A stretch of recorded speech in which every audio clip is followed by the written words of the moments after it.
जय श्री राम। बालाजी महाराज की सदा ही जय हो। बाबा के सभी भक्तों को जय सीताराम, जय श्री बालाजी महाराज। मित्रों, बात कर लेते हैं आज। आपने देखा होगा कि आजकल बागेश्वर धाम, जो कि हमारे देश में ही नहीं विदेशों में भी बहुत ज्यादा प्रसिद्ध हो गया है। देखिए, मैं तो जाता हूँ, मैं भी बालाजी जाता हूँ, लेकिन मैं जाता हूँ राजस्थान, मेहंदीपुर बालाजी। मेहंदीपुर बालाजी और अपने क्या बोलते हैं उसको, सालासर बालाजी और बागेश्वर धाम बालाजी, सभी जगह बालाजी महाराज की ही पूजा होती है। लेकिन आज के समय में भाई पब्लिक को क्या चाहिए? जो पब्लिक को चाहिए वो सब उन्हें मिल रहा है बागेश्वर धाम में, क्योंकि जो शास्त्री जी हैं वहां के, वो श्री राम कथा करते हैं। और श्री राम कथा तो बहुत करते हैं, लेकिन श्री राम के कथा के साथ साथ जो वो लोगों की समस्याएं बताते हैं, उनका उपाय भी बताते हैं। मेन वहां पे जो समस्याएं, जो बातें बता दी जाती हैं, उसकी उन बातों की वजह से लोग उनकी तरफ बहुत ज्यादा अट्रैक्ट हो रहे हैं। और इस समय इसलिए बागेश्वर धाम बहुत ज्यादा प्रसिद्ध हो गया भाई। अगर हम देखें तो 2-3 साल पहले तक कोई नहीं जानता था कि बागेश्वर धाम क्या है।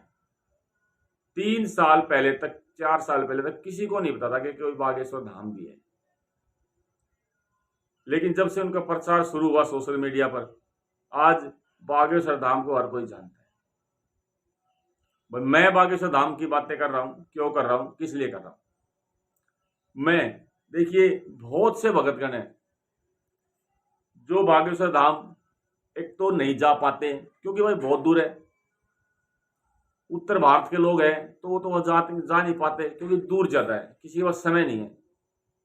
या बहुत से हमारे भाई बहन हैं जो बागेश्वर धाम जाते हैं। देखिए, हमें कहीं भी जब हम चले जाते हैं ना, किसी भी धाम पे, तो वहां की जानकारी हमें पहले से पूर्ण पता होनी चाहिए।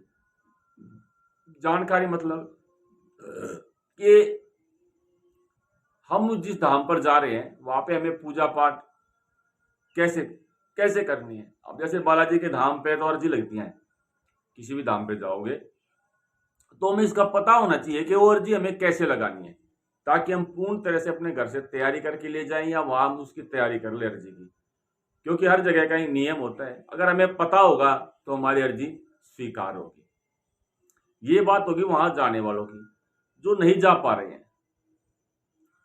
और जो बागेश्वर धाम में श्री बालाजी महाराज है, अगर उनकी कृपा चाहते हैं और चाहते हैं कि पंडित धीरेन्द्र शास्त्री जी से उनकी मुलाकात हो, उनकी अर्जी लगे, वो उनके सामने बैठे, तो उसके लिए वो क्या करें और कैसे अर्जी लगाएं कि आपकी मुलाकात उनसे हो सके। बागेश्वर धाम में पहले बात कर लेते हैं, जो भाई बागेश्वर धाम जा रहे हैं वहां जाके अर्जी लगाते हैं। अब मैं बागेश्वर धाम चला गया, मुझे पता तो है नहीं अर्जी कैसे लगेगी, तो भाई मेरा जाना, मेरा किराया, भाड़ा, खर्चा और मेरा समय सब व्यर्थ हो जाएगा। क्योंकि आप किसी से पूछोगे, उनको खुद जानकारी नहीं होती। तो बागेश्वर धाम में आप अर्जी कैसे लगाएं, उसके लिए ही मैं आपको ये वीडियो बता रहा हूं। मित्रों, जो चैनल पर नया है भाई, चैनल को सब्सक्राइब करें, लाइक करें, कमेंट करें, शेयर करें अपने मित्रों को अवश्य। और क्योंकि आप शेयर करेंगे तो जो भी भाई बागेश्वर धाम जा रहा है उनको आसानी होगी। बात करते हैं वीडियो की। आपने देखा होगा कि बागेश्वर धाम में एक लाल कपड़े में एक नारियल बांधा जाता है अर्जी के रूप में। आपने ये तो देख लिया भाई, लाल कपड़े में एक लाल कपड़े में एक नारियल है, उसको लपेट कर और वहां पर अर्जी के रूप में बांधा जाता है। आपको ये पता है कि उसके अंदर क्या है? नहीं पता है, क्योंकि आप तो दुकान से खरीदेंगे, वहां जाएंगे और भाई उसको बांध देंगे। पहली बात तो बागेश्वर धाम में 1, 2, 3 और 4 तरह के नारियल मिलते हैं, शायद आपको पता नहीं है। पहला जो नारियल मिलता है वो लाल कपड़े में बांधा जाता है। ये आपकी मनोकामना पूर्ति के लिए नारियल की अर्जी होती है। एक और नारियल मिलता है, होता नारियल सब में सेम है, सूखा नारियल। कपड़ा अलग होता है, इसके ऊपर आपको मिलेगा काला कपड़ा। काला कपड़ा यानी कि किसी के ऊपर कोई तंत्र मंत्र क्रिया है, कोई भूत प्रेत है, नेगेटिव ऊर्जा है, तो उसके लिए होता है वहां पे काले कपड़े वाला नारियल। एक नारियल होता है वहां पे पीले वाला, पीला यानी कि पीला कपड़ा। जो पीला कपड़ा होता है वो होता है मित्रों जिनकी कोई शादी में रुकावट आ रही है, स्पेशल शादी में रुकावट है। और एक और होता है चौथा जो बता रहा हूं, वो होता है सफेद कपड़े में, यानी कि किसी को संतान की परेशानी है, भाई संतान नहीं हो रही है, संतान होने में परेशानी हो रही है। तो 4 तरह की नारियल की अर्जी बागेश्वर धाम में लगती है।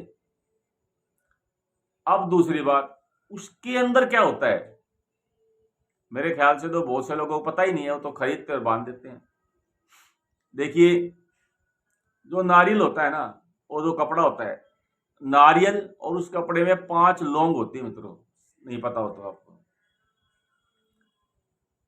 और ये जो 5 लौंग हैं, ये उस नारियल के अंदर होती हैं, और वो आपको अर्जी के रूप में वो बांधनी होती है। क्या हम आधा अधूरा प्रसाद, आधा अधूरा कोई कार्य करेंगे तो पूर्ण होगा हमारा? नहीं होगा। जो 5 लौंग होती हैं, तो हमें देखना चाहिए खोल के कि भाई, क्योंकि लौंग जो फूल वाली लौंग होनी चाहिए, और दुकानदार क्या करते हैं, ऐसे ही भर देते हैं उसके अंदर। तो आपको देखें कि लौंग साबुत हो, साबुत ना हो तो लौंग उनसे अलग से लें और उसमें 5 लौंग रखें। ये होगी। अब आपको क्या करना है, अब आपको ये जो प्रसाद आपने ले लिया, ये लेके चले जाना है वहीं बागेश्वर धाम में ही मंदिर के पास। अब आपको क्या करना है मित्रों, अर्जी आपको सीधी नहीं बांधनी है कि आप चले गए और सीधी आपने वहां पे बागेश्वर धाम में अर्जी बांधनी, नहीं, ये आपको ऐसा नहीं करना है। आपको वहां पे सबसे पहले 21 परिक्रमा करनी होती है बागेश्वर धाम पे। वहां पे परिक्रमा मार्ग बना रखा होगा, और वहीं पे आपको 21 परिक्रमा करनी है। और 21 परिक्रमा के साथ साथ आपको क्या करना है, ये नहीं है भाई 2 बंदे जा रहे हैं, 3 बंदे जा रहे हैं, बातें करते करते परिक्रमा कर रहे हैं, नहीं भाई, आपके अर्जी होगी नहीं स्वीकार, क्योंकि भगवान आपके भाव देख रहे हैं। आपको क्या करना है, वहां पर श्री राम नाम का जाप करते हुए परिक्रमा करनी है। अगर कोई भाई माला का प्रयोग करे तो माला का कर सकता है, माला का नहीं करे तो श्री राम नाम का जाप, श्री राम जय राम, श्री राम जय राम, श्री राम जय राम, श्री राम जय राम, श्री राम जय राम, ऐसे करते करते मन मन में बोलना नहीं है किसी को, सिर्फ राम नाम का जाप करना है। वो जाप करते हुए आपको 21 परिक्रमाएं बागेश्वर धाम की करनी है। और 21 परिक्रमा होने के बाद यहां भी आपका कार्य पूरा नहीं होता कि भाई ये हो के भाई ले हमने परिक्रमा हो गई, बांध दे नारियल, नहीं मित्रों। इसीलिए मैं बता रहा हूं, ध्यान से सुनो वीडियो, ध्यान से देखो। अब आपको जाना है मंदिर के बिल्कुल गेट के सामने, और वहां खड़े होके आपको जो बागेश्वर धाम के बालाजी महाराज हैं, अब उनको अपनी समस्या आपको बतानी है। 3 बार अपनी समस्याएं बोलनी है, जो भी आपकी समस्या है उनसे प्रार्थना करनी है। और साथ में ही जो धीरेन्द्र शास्त्री जी के दादा गुरु जी हैं, आप वीडियो में देखते हैं, क्योंकि उन्हीं के कारण वो बागेश्वर धाम बना है, वो वहां के परम सेवक हैं, परम भगत जी थे, उनसे भी आपको प्रार्थना करनी है। अब क्या करना है आपको, अब आपको कहीं एक साइड में जाके श्री हनुमान चालीसा के 5 पाठ करने हैं मित्रों। कितना लंबा प्रोसेस है ना, वैसे लोगों को पता नहीं है, ऐसे ही चले जाते हैं, आज जी बांध क्या जाती है। 5 हनुमान चालीसा के आपको पाठ करने हैं, पूरे 5। और 5 हनुमान चालीसा के पाठ करने के बाद आपको एक माला श्री राम की, या 108 बार श्री राम का नाम लेना है, एक माला श्री हनुमान जी की, या फिर आप बालाजी महाराज का नाम ले सकते हैं ओम, या फिर जो बागेश्वर धाम का जो मंत्र है बागेश्वराय नमः वाला, वो मंत्र बोल सकते हैं 108 बार। अगर कोई मंत्र नहीं बोल सकता, बोलना नहीं आता, तो आप वहां बैठ के 108 बार श्री बालाजी महाराज, बागेश्वर धाम वाले बालाजी महाराज ऐसे बोल सकते हैं। और फिर तीसरी बार जो उनके दादा गुरु हैं, हरिओ आप देखते हैं वीडियो में, राम कथा में शास्त्री जी नाम लेते हैं अपने दादा गुरु जी का, 108 बार उनका नाम लेना है। यहां आपका कार्य होता है संपन्न। अब अर्जी को आपको जगह जगह अर्जी मिलती है बदी हुई, कहीं भी। अब आपको वो अर्जी अपनी समस्या मन मन में बोलते हुए, बालाजी महाराज का नाम लेते हुए वहां पे बांध देनी। यहां होती है आपकी मित्रों अर्जी पूरी बागेश्वर धाम की।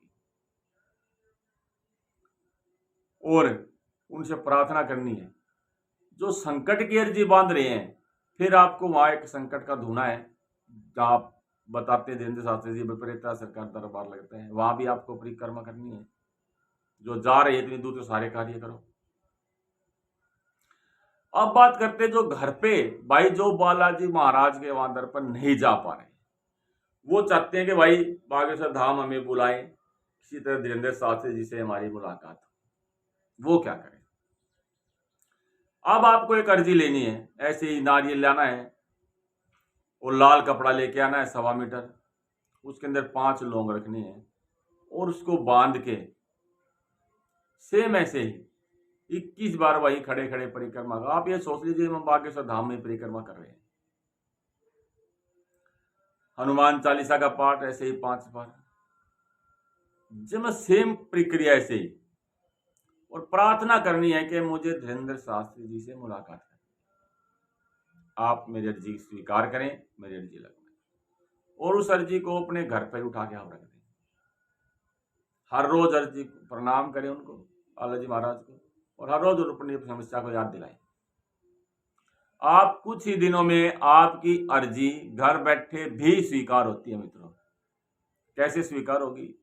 जहां आपके आसपास जब कहीं राम कथा होगी, आप वहां जाएं, आपकी अर्जी स्वीकार होगी। या फिर आप 21 दिन के बाद श्री बागेश्वर धाम जो धाम है, आप वहां जाएं, वहां पर पंडित धीरेन्द्र शास्त्री जी से आपकी अवश्य मुलाकात होगी, आपकी अर्जी घर से भी स्वीकार हो जाएगी। तो ये थी प्रक्रिया श्री बागेश्वर धाम बालाजी के लिए कि अर्जी आप कैसे लगाएं। आशा करता हूं वीडियो आपको पसंद आई होगी। वीडियो को शेयर करें, लाइक करें, अपने मित्रों को शेयर करें, वैसे भी शेयर करें, क्योंकि जो धाम पर जाते हैं भाई उनको वीडियो मिलेगी तो उनको कुछ फायदा होगा, आपका कुछ जाना नहीं है। मेरे सभी मित्रों को जय श्री राम, जय श्री बालाजी।